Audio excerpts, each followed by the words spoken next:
Why do you want hair? I think I'll feel better about myself.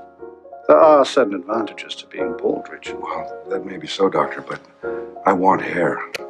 I want lots of hair. One of the things that we haven't touched on yet, Melvin, and I do want to raise this finally as a last point, is post-operative complications. And although, nowadays people don't really want to talk about it, and I see surgeons shying away from talking about it, and I don't know why, because I think doctors need to be educating other doctors on how to manage these complications, okay? And unless we talk about it openly and frankly, without any judgment on the other doctors, people are not going to talk about it. And things happen, things go wrong. And in my situation, I had a patient who came in to have a hair transplant surgery and should have got what I would have perceived to be an absolutely amazing outcome. So, I mean, look, for example, this is dense packing, relatively high dense packing with sort of 2,300 or so grafts. He had naturally black hair. The blue dye, this is blue dye, by the way, so this is Mittal blue. Again, you can see the tissue looks nice and healthy. There's still a little bit of remnants to the bleeding, as it were. A bit swollen, did bleed a lot on the day of the procedure. But he then, as he was getting out of the taxi, he rubbed the top of his head along the liner of the taxi. And this is both this is both a risk of infection. You can cause trauma to the scalp at this point because everything is still very, very numb.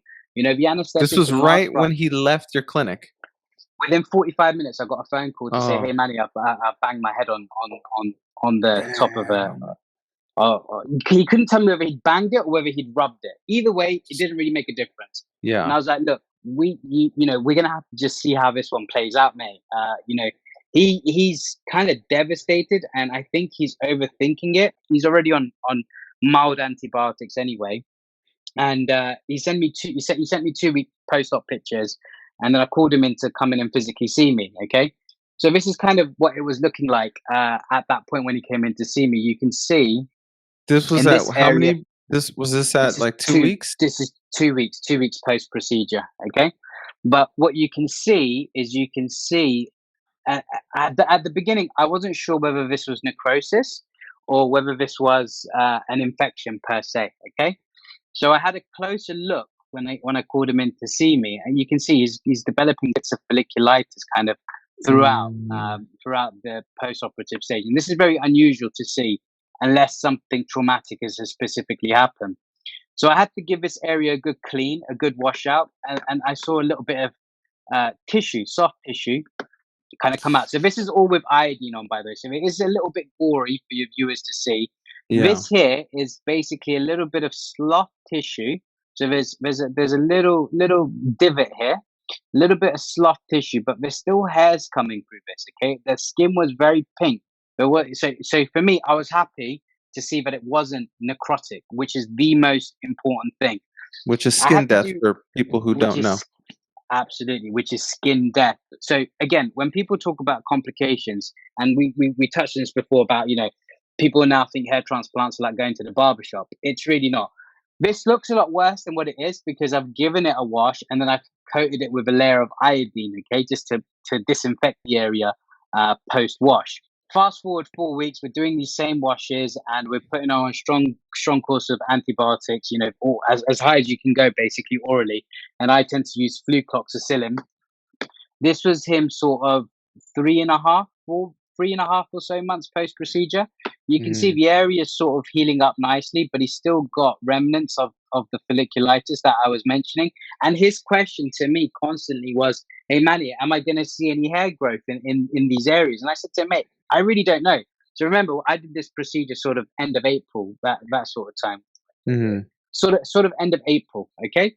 So he's now currently 5 to 6 months post-procedure. So this was sort of 3 months post-procedure.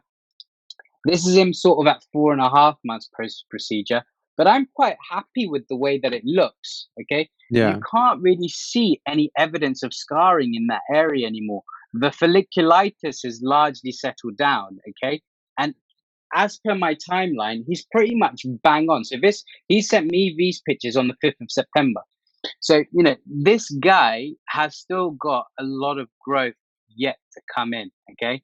And I saw him a couple of days ago, gave him a round of PRP before he goes back to Australia. And hopefully he'll get a good outcome. But, truly, we don't know. And this is what I talk about in terms of what's the worst that can potentially happen. This is a worst case scenario for both the surgeon and the patient, right? So there are very real complications that can happen.